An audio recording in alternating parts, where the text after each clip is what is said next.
What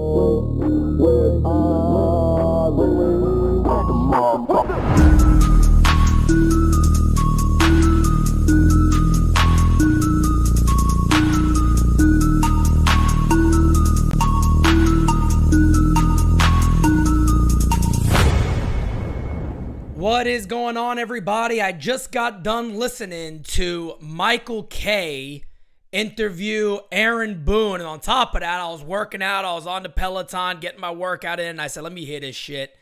Had it recorded. I'm going to play it live, and I'm going to stop it in between so I can discuss the answers from Aaron Boone and, of course, the non-follow-ups from Michael Kay. This is a softball interview. There was one point when he got a little pressing, then he said, all right, let me give up. And that's the issue, is that the fans do not have a voice. So without further ado, guys, it's going to be long because the interview is about 30 minutes. Let's go ahead and jump right into it. Time, obviously, to think about the final series against the Astros. Have you come up with anything that would explain the way you guys did play? Because obviously you guys are better than that, okay, getting swept by the Astros. So is there anything you think that you should have done differently or players should have done differently? That's where we should start off, I would think. I think you always look back and, first of all, this time of year, unfortunately when there's two other teams still playing is like, it's hard, it's probably the most brutal time for all of us, that you pour so much into the season starting, frankly now we're starting to make our preparations and go through our, free agent calls and things like that, getting ready for the next season. And, there's so many things that go into that and efforts from so many, the kind of the blood, sweat, and tears of the year and the finality of it all. I've always kind of said it's kind of cruel, the ending, especially when you get close and, so there's just that disappointment and that feeling of you didn't reach the ultimate goal, and that's it makes for a hard time, but you deal with it the best you can, and you keep pushing on and try and find where you can continue to get better. Is there one move? Okay, so pause right there, and he's going to go into more of this, but immediately, there's obviously going to be no blame on my part. Will I question anything? Maybe this, maybe that. Coming up, I believe he talks about Cole. Let me play it again. Move, Aaron, or one play you think back to that series that stands out among the others? I don't know. I mean, I obviously I know there's questions on moves here and there. I don't know. There's things that you toil with all the time, that are close calls for you. I know taking Garrett out was a big thing amongst people, from what I understand. And it was a situation where we're in a 2-0 game down and kind of up against it there, bases loaded, no out situation, and you're weighing like, do I go for the weak contact right here? That's one where I feel like maybe I should have stayed with Garrett, and you go for the strikeout, and then maybe go to the pen and try and get the ground ball that you're looking for, where it brings both the sinker and the slider into play with our reliever, in that case Trevino. That, but ultimately just not being able to quite get over the hump against a team that's clearly kind of right now setting the standard in the American League, and just didn't quite get to where we need to be, and that's frustrating. So you kind of look to where you can try and continue to improve, and that's what we'll continue to do. I don't know. So I don't want to interrupt them all the time because I want you guys to hear the full answer, but this is terrible. So hold on a second. So besides the idea of potentially taking your ace out, you might have left him in for a batter and then took him out afterwards. How about you? This is the problem here. Make your fucking mind up. How about that? How about have a definite understanding that Garrett Cole is your ace? He's your ace. Why would you take him out in the first place? Even so, maybe I should have left him in. You leave him in for the first batter, he gets a strikeout, then you bring him in for some weak contact. He's Garrett Cole. What weak contact? What are you talking about? How about you ride with your ace? This is not new. This is not some brand new baseball decision. It's unbelievable that you can point to this was, people were questioning it. People were questioning it. Maybe I could have. The answer should have been, second thought, I should have stuck with my ace in that situation. He is Garrett Cole. This is not hard, folks. But again, it's part of the bullshit brigade that we're going to have to deal with for years and years to come. Here we go. The protocol is, Aaron, in terms of when you start talking with players, but Garrett is under control for another 6 years, so he's a Yankee for a long time. Have you guys spoken? Did he articulate, why would you take me out there, Skip? I mean, I'm the ace of the staff. No, nothing like that. We speak and no, but we haven't had that conversation of why would you take me out there? Do you think there's anything? So according to Boone, Garrett Cole apparently had no issue with being taken out there, which says a lot about Garrett Cole himself, in my personal opinion. And again, Boone says a lot of shit that ends up not being true. So I don't know how far we'll go along with that one, but apparently they've never had a conversation about, hey, Skip, maybe you don't take me out in that situation. Let's continue on. Aaron, like year to year, as far as the lack of sort of hitting in the playoffs, hitting for power in the playoffs the way you guys do in the regular season, is there any mental piece that you think like maybe gets in people's head from year to year? Get the that mental this is a thing coach that on we it. struggle to hit the ball in the playoffs? Yeah, I think that's frankly been a little bit overblown. If you go back to some of the series we've had where we have swung the bats, especially against some really good pitching opponents, which is obviously the case in when you get to the playoffs. But yeah, you're always trying to find a more perfect team, a more perfect offense. Something of getting the right guys hot in a right situation. Sometimes it's a case of maybe missing a couple key pieces that you feel like really complete your lineup. But I do think there's a lot of series that we've had over the years where there's that, we haven't hit, when actually we kind of have. Obviously Houston was able to shut us down.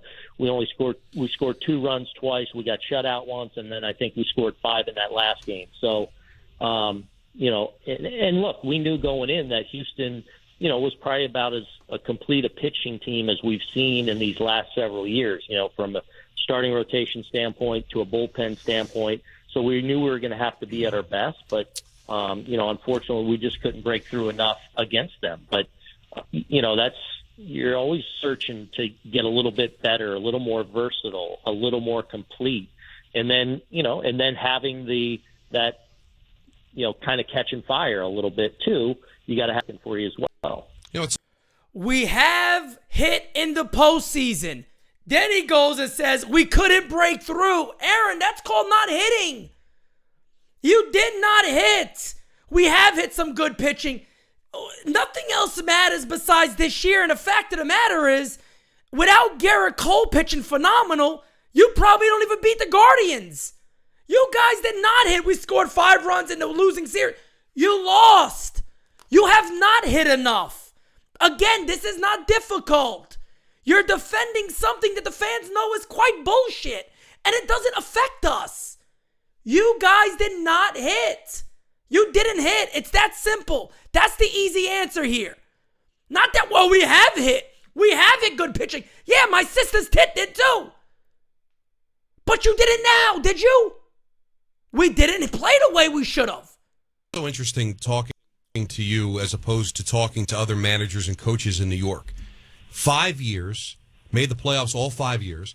In 4 of the full seasons, you're averaging in the high 90s in wins. But what separates the Yankees from everybody else, Aaron, is you're expected to win every single year. So the fans look at you as being a failure for 5 years because you didn't win a championship in the 5 years. But how do you look at it internally? Do you look at what has been accomplished here in the 5 years as a success, or do you look at it as the fans and say, we failed at our mission statement? Well, I don't know if I look at it either way. Look, I think we've done a lot of really good things. Here's your problem.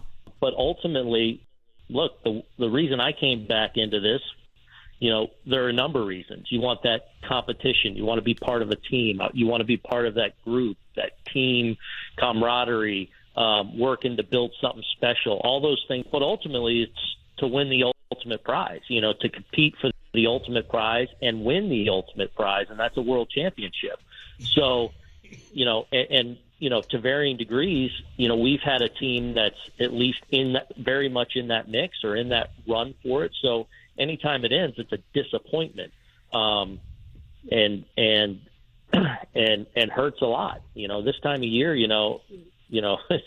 it's frankly a little bit brutal. It's the worst time of the year to have other teams still playing, and you haven't reached your ultimate goal. And that's certainly was our goal going into this season, was to, win a division title and get in the dance and ultimately win a world championship. And to fall short of that is brutal. Here's the problem before we go further with that. The immediate answer. I wouldn't say either way. Failed. It's failed. Here's the thing about Yankee fans. Yankee fans know it's not realistic to win every single season. Yankee fans aren't stupid.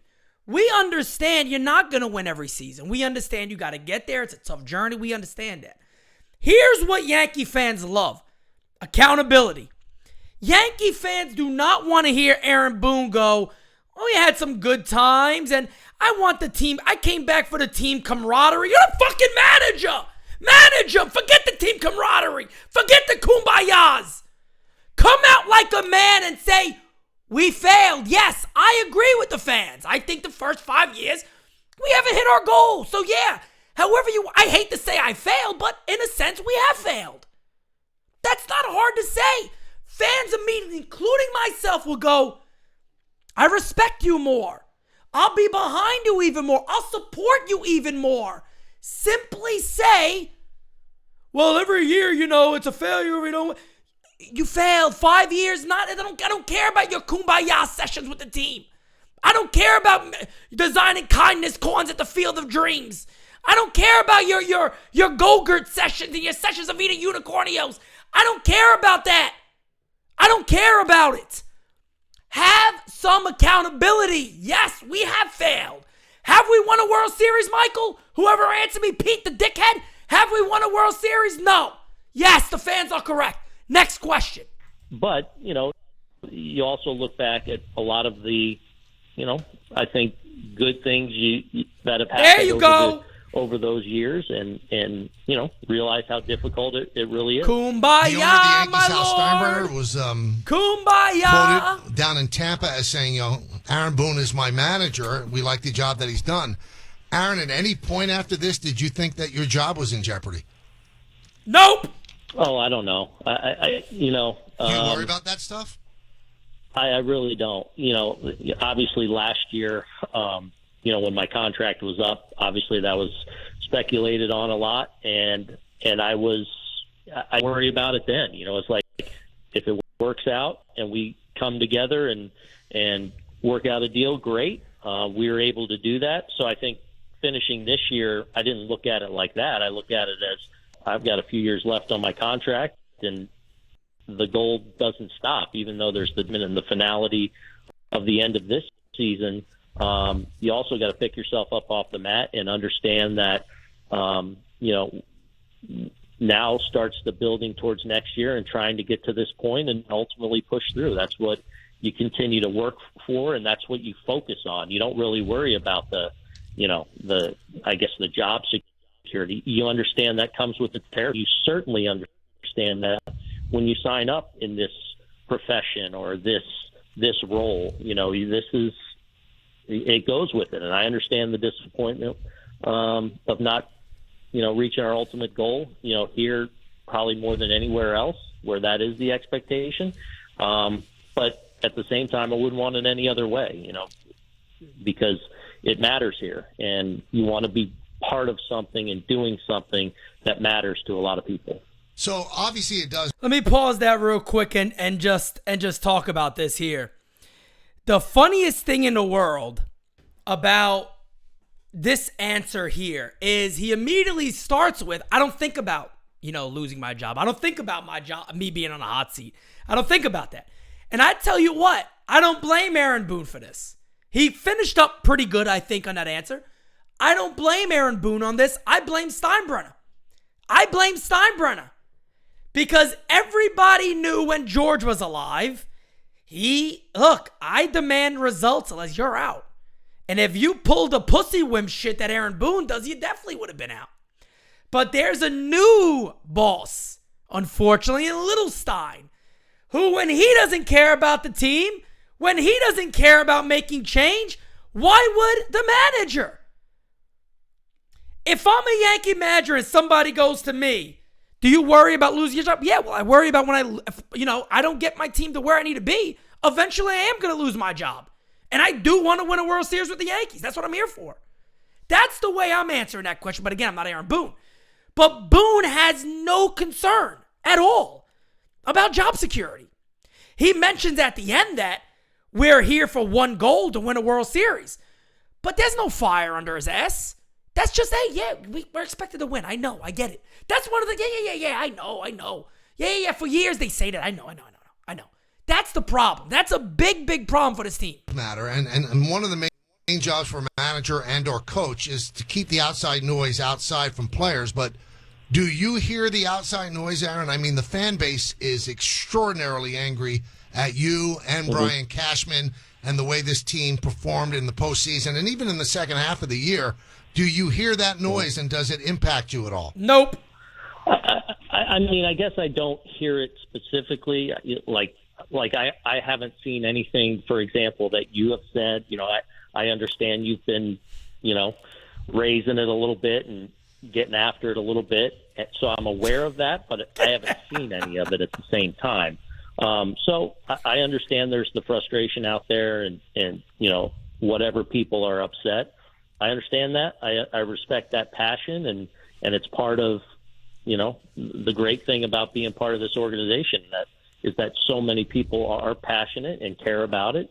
But at the end of the day, I have a job to do, and that's to try and, help us be the best we can be. And that's what we'll continue to work to do. Obviously, people aren't going to like my response to this because at the end, he's right. He has a job to do being a Yankee manager, and he got to focus on that job. But the tone deafness of Aaron Boone is a problem. The fact of the matter is that he goes, well, I've heard you've been saying some things, and you kind of been riling him up and this and that and, riding it or whatever the hell he said. That, again, is your issue. So you're talking about Michael Kay when he got a little angry at you taking out Garrett Cole and all that fun stuff, and he never really went too hard at you. The whole Yes Network went against you and how bad your postseason management was. And the fans, of course, including myself and a few others out there that do this, you pay no mind to what the fans say. Maybe Aaron Boone should pay a little mind to what the fans say. Maybe Aaron Boone needs to hear the criticism of the fan base. Maybe that's a major problem here, because I know a lot of people are going to say, Pete, I mean, he is right. He has a job to do. Correct. He does have a job to do. But at certain times, you do need to hear criticisms. You do need to hear criticisms that simply say, hey, look, when the criticism from the fan base is not 50-50, when the criticism of the fan base is 75-25, 80-20, 85-15, whatever you think it might be, it's above 50-50. We know that. That there is something wrong here. You guys should sit around and literally listen to the fans. I don't care if you browse through Twitter. I don't care if you put my videos on, somebody else's. You should sit down and go, guys, even our own people are saying this. There's a problem here. I understand we got a job to do, but we're obviously doing something wrong here. We're not resonating with our fan base. There's a divide. There is a serious split on what we do on the field compared to what those fans believe we should be doing. That's a problem. That is a major issue. The big conversation in this offseason will be Aaron Judge. Should the worst happen and they cannot figure it out with Aaron Judge, is there anyone out there who you think can even approximate what he brings to the club? Well, I don't think you're going to see a season like he just had from anyone in a long time, probably. I mean, it's just remarkable what he put together. And then I think, maybe as important is just what the person he is for our team and our organization. So, I think you guys certainly understand the fondness I have for him and the relationship that I have with him. So I hope it doesn't come to that. And, certainly it's hard to think that anyone could replace Aaron Judge. But hopefully, and hopefully it doesn't come to that. And hopefully we get to the point where he's back in pinstripes for his entire career, like I believe it should be. But you never know where it's going to end up. And if that comes, you've got to be able to adapt and adjust and find other ways to get things done. So we'll see how it plays out. But, hopefully it does work out between Aaron, because obviously, he's going to win the MVP, and you couldn't have a better person, leading your organization from a player standpoint. 52. Not many other ways you could answer that question. Good job. Win 18, the first 70 games, the next 101, including the playoffs, 50 and 51. Have you been able to put a finger on what was the difference between those two runs?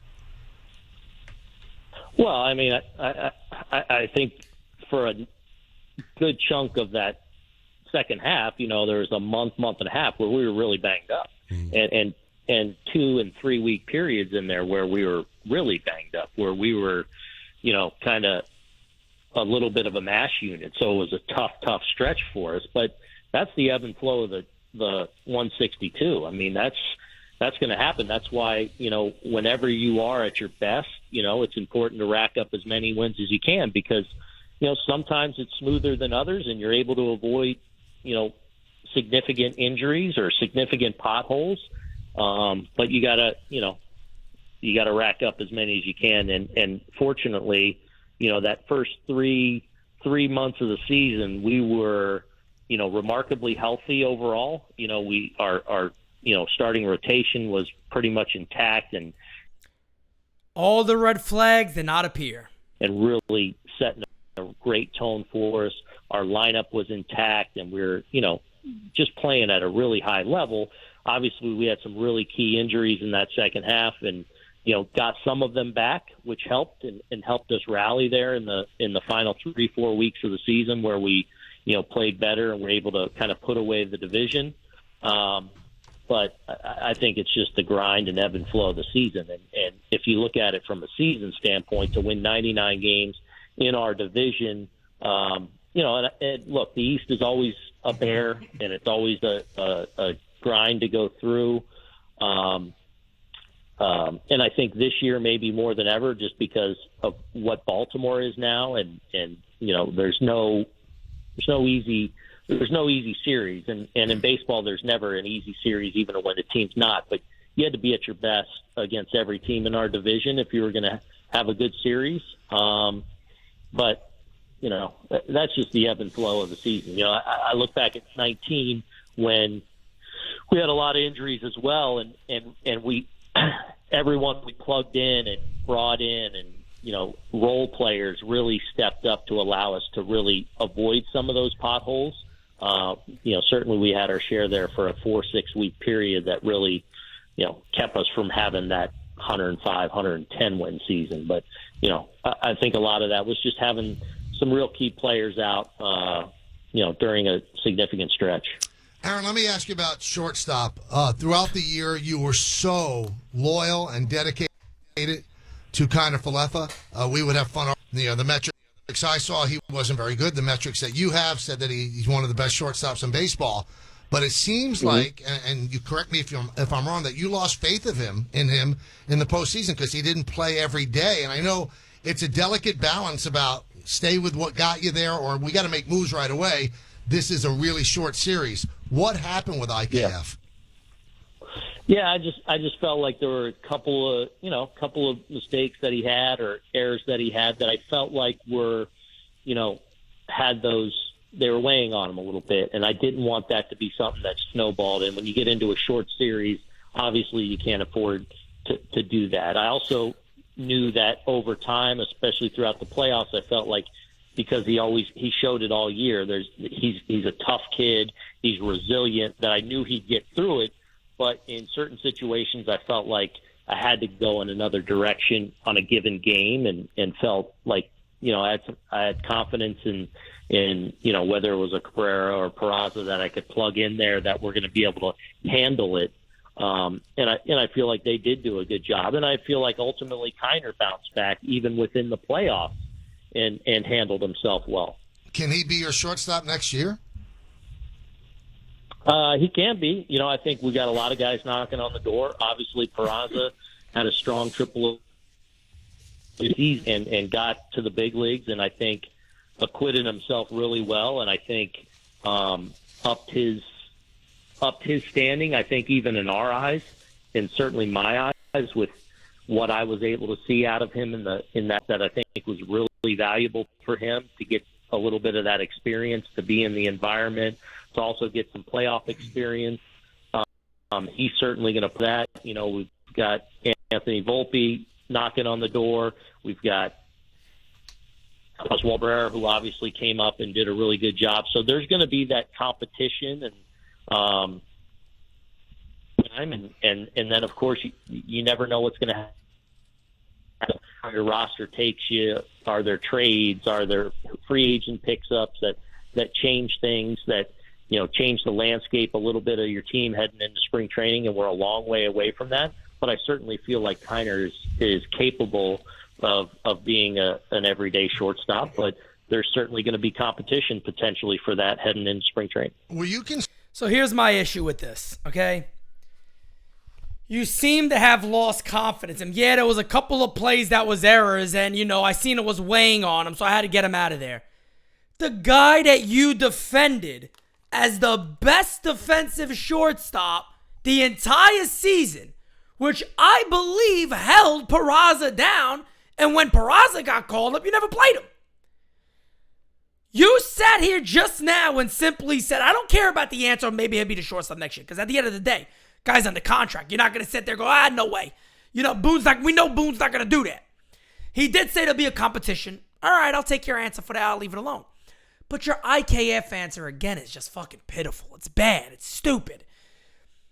I felt it was weighing on him, so I went to a game-by-game basis in the biggest moments of our season, and I went to Peraza or Cabrera, and they got some experience. If he is your best defensive shortstop, and even he made up for it a little later in the postseason, why wasn't he playing the whole time? Because he had one game that was error-filled? Problem here is, again, you're gaslighting the fans. The fans know they're not stupid. You all made a mistake with Peraza. With IKF. You all made a mistake with him. IKF should have never been the Yankee shortstop. You fought tooth and nail, telling the fans you're stupid, and I know internal numbers say he's the best defensive shortstop in baseball. That's a problem. That, again, is an issue. And you're sitting there saying, I lost confidence in him because he made some bad plays in the ALCS? That's how long it took? You're a baseball guy, bro. Remember? My ass you are. Concerned, Aaron.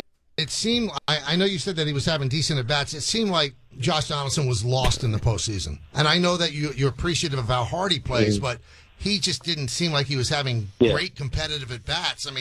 Is he the third baseman next year?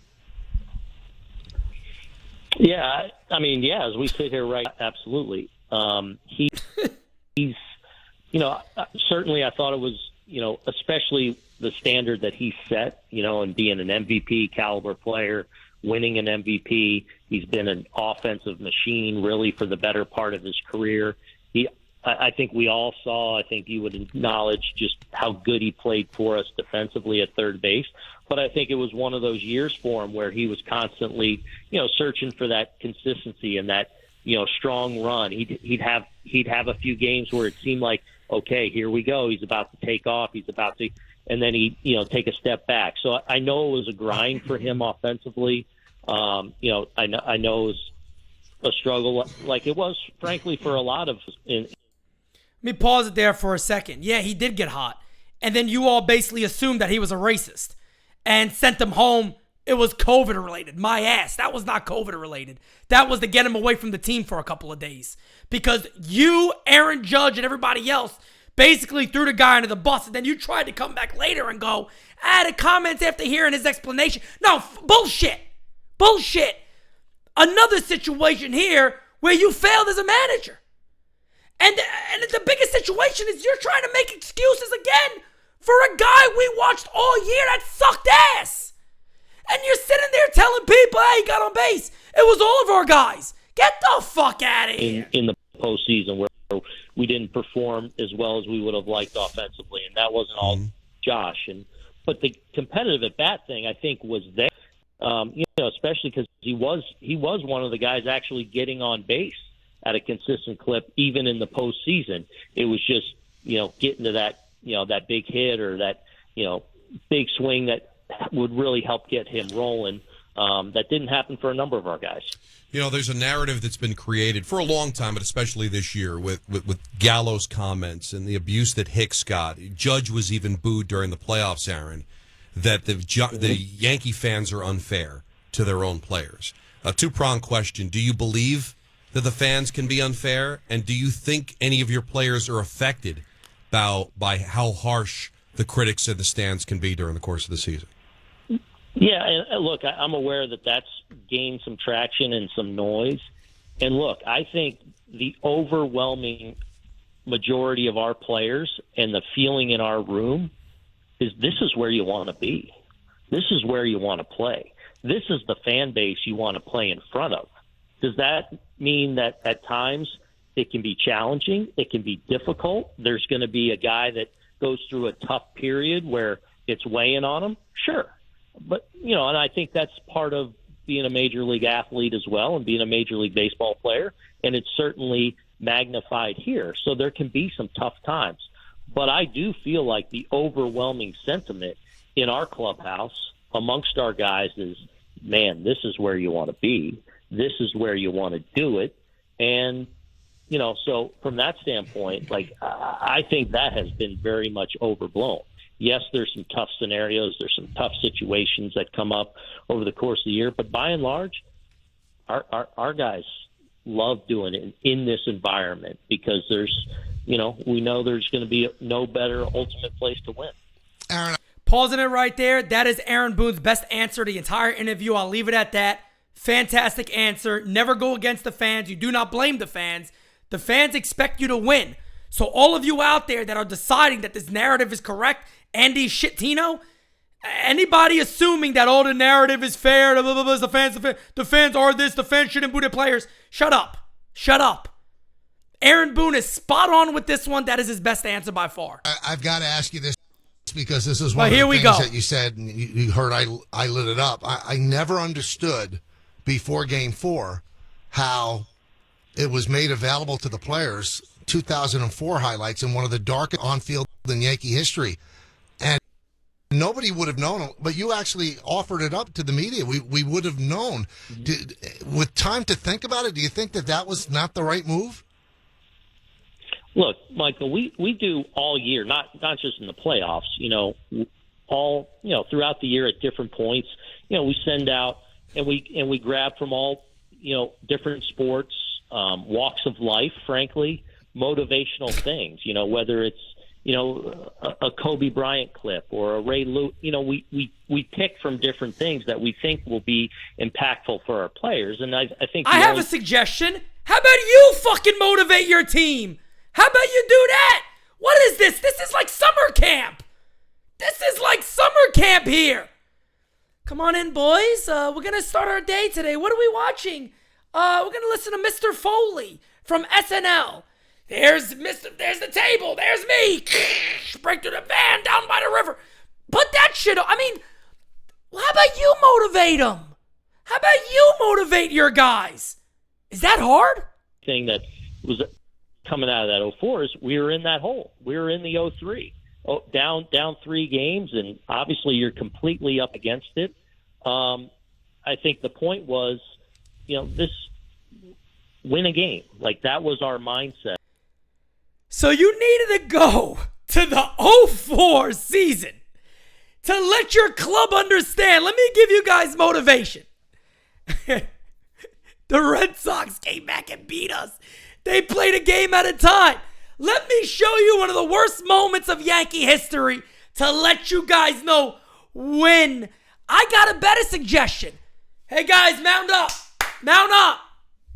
We're down 3-0. We've played like shit. Every one of you know it because you're ball players. And you all understand what a 3-0 deficit means. Do you know what that means?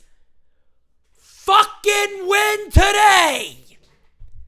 Go out there with your back against the wall, knowing that if you lose, you're done. You drop a ball, you have a bad at-bat. You fucked up. That's the mindset. Every at-bat, every second needs to be a grind, because here's the bright spot. We got nothing to lose at this point, because once it's done, we're out. So we're the boxer. On the end of the rope, he's beat up, but he's still got enough power, and everybody knows it. He could land that one punch and finish it. You need to be the one-punch fighter right now. You need to be the guy that has the little bit of punch left in him to get the knockout blow. And it starts now.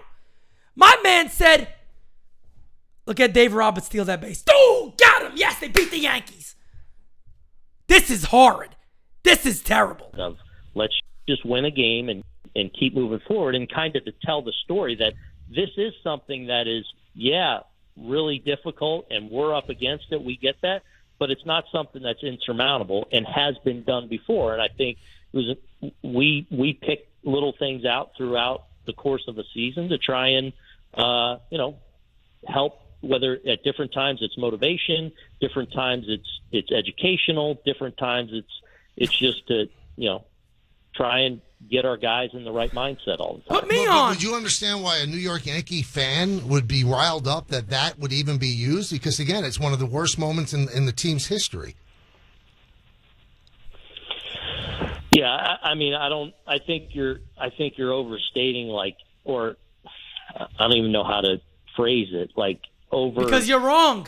Saying what was done. Like, we rolled out the 04 Red Sox highlight situation. It wasn't that. It was clips of just little things that, were trying to put us in a position to understand that this has been done before, and nothing more, nothing. But everybody knows that. This guy has no grasp of what is wrong here. The simple question, the answer here is yes. It was a dumb move. And again, this is not throwing a player under the bus. This is simply saying we made a bad choice here. I agree. I can see it from the fans' point now. Originally, here's why I thought it was a good idea. But afterwards, I can understand why fans would be mad. Well, it wasn't all of it. I mean, it was just to show that it's been done before. Everybody knows that. You're gonna have some fucking sense of the room, you asshole. It's the Red Sox defeating the Yankees. This happened to your franchise that you're the manager of. And it's literally a moment that many of us even refuse to watch. I haven't seen it since it happened. I know Christian hasn't seen it since it happened.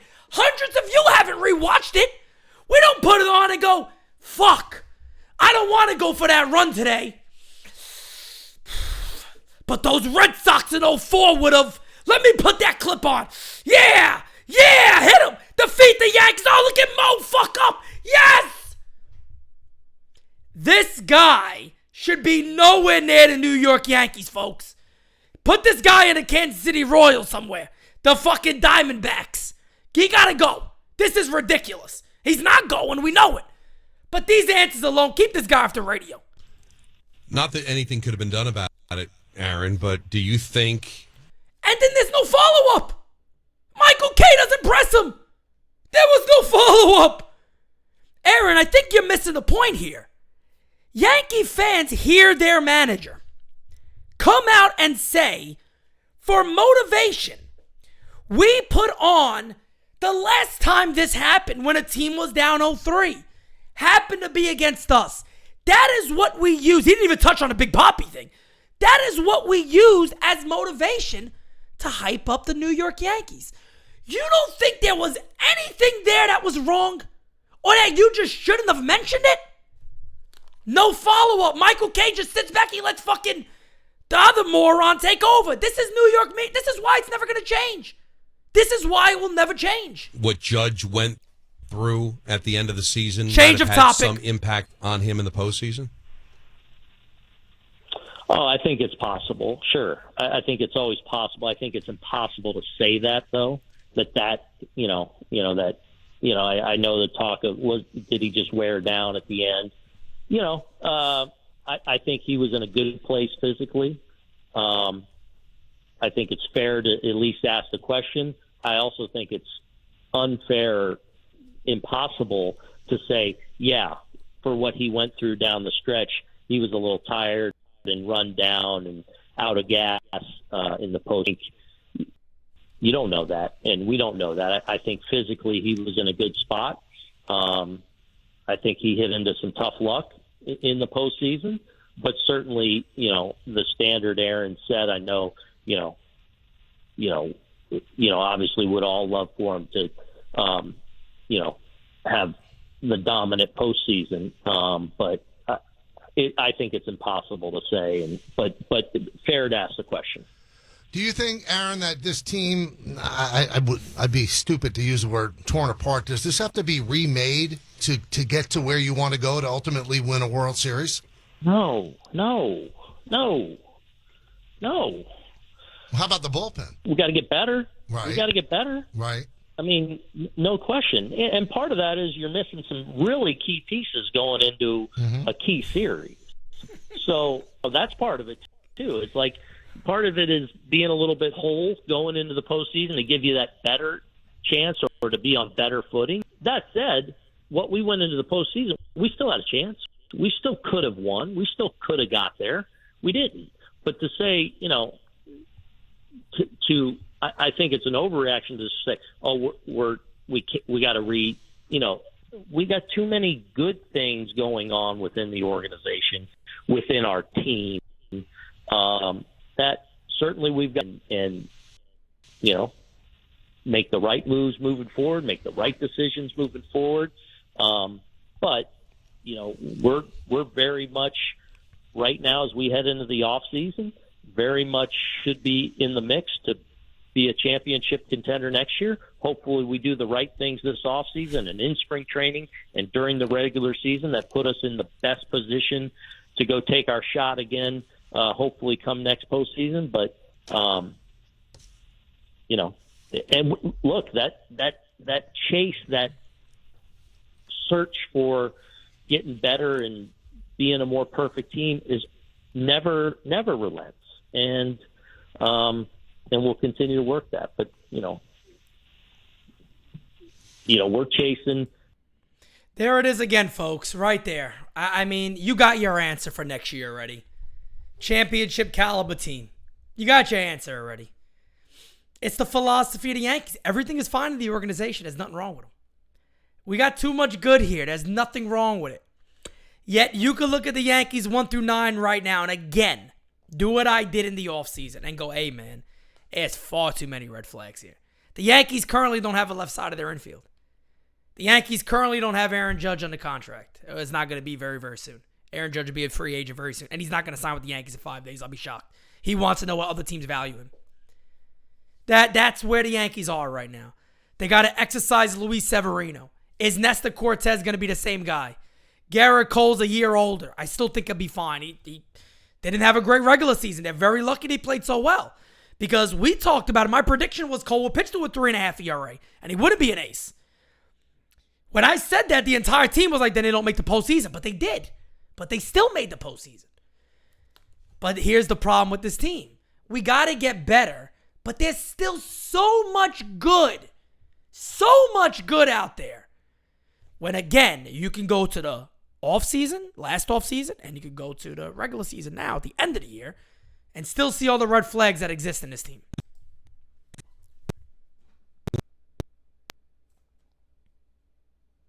Look at, or is those just circumstances that go beyond anybody's control? Yeah, I mean, look, attrition is going to happen. It happens with every team. It happens with every team in the postseason. You've got to deal with it. You know, I think the two teams we're looking at right now, and the Astros and the Phillies, you know, they've had probably a couple injuries, but they are remarkable. You know, they are overwhelmingly healthy with the guys that they expected to get them there. You know, you got to deal with it. You got to be able to roll with it. Obviously, going into a postseason, you know, without a DJ and without Benintendi and without Efros and King, what he was in the first half of the season, and you could go on from there. Those are blows that you've got to deal with, and you know, hopefully you're just putting yourself in the best position to give yourself the best chance to be healthy, you know, throughout the season, but certainly. You want Rizzo back? He hasn't opted out. I know he's got a second year. He might opt out. Is that a guy you want back? Yeah. Absolutely. Yeah, Rizzo's a leader. We know. I don't think there was much else. Let me see. Yeah, I don't think there was much else and after so this. The inauguration of the utility Gold Glove. Okay, he's talking about the Gold Glovers. I think they talked to him about the Jets or the Eagles. I believe it is here any second. But let's see. I'm gonna fast forward a little bit. See, I don't know if there was any more baseball related questions. Let's see. It's coming up. Any second. Let's see. Your football pick for tonight, which is obviously your Philadelphia Eagles, So, again, guys, expect more of the same tomorrow. Expect more of the same tomorrow from Cashman and Boone. It's going to be excuse-driven. We lost. There was some good. We believe we'll be a World Series contender again. And it's the same old shit. So, again, who else of a shit? It's the same old shit. It's the same old shit. Nothing new. Cocksuckers at your mother's house. You guys already know the deal. So, last but not least, I'm simply going to say, guys, again, this is why I tell you, support NyynewsTV. Look, I've seen, people say, well, Pete, I wish you guys get bigger. We are. Every single day we're growing. Guys, when we're at a level, look how quick we grew this year. Next year, we should be over 30,000 subscribers. Maybe even more. All it takes is one video to blow up. It's all it takes. We're never going to change. We're never going to be silent. We're never going to stop pressuring. When the team does good, even in this interview, I gave Boone his flowers. I said a couple of times he answered these questions good. That's a good answer. But that 04 answer right there got to get you fired because you're so tone deaf. You have no idea what's going on in this club. And again, Aaron Boone should not be managing the New York Yankees. Brian Cashman should not be the GM of the Yankees. We know this, but they're back. And tomorrow, there'll be more bullshit, and we'll talk about that. I believe it starts at 12. So, guys, let me know in the comments below. Hopefully you enjoyed it. Maybe you didn't get a chance to hear it. You got a chance to hear it now. I tried to give a good space. I don't want to jump in every 2 seconds to kind of mess up the interview so you guys can hear it. But with that being said, guys, like the video, share this video, and subscribe to NyynewsTV. Until next time, guys, I am Pete Simonetti, and I am out. Talk to you guys next time. Adios.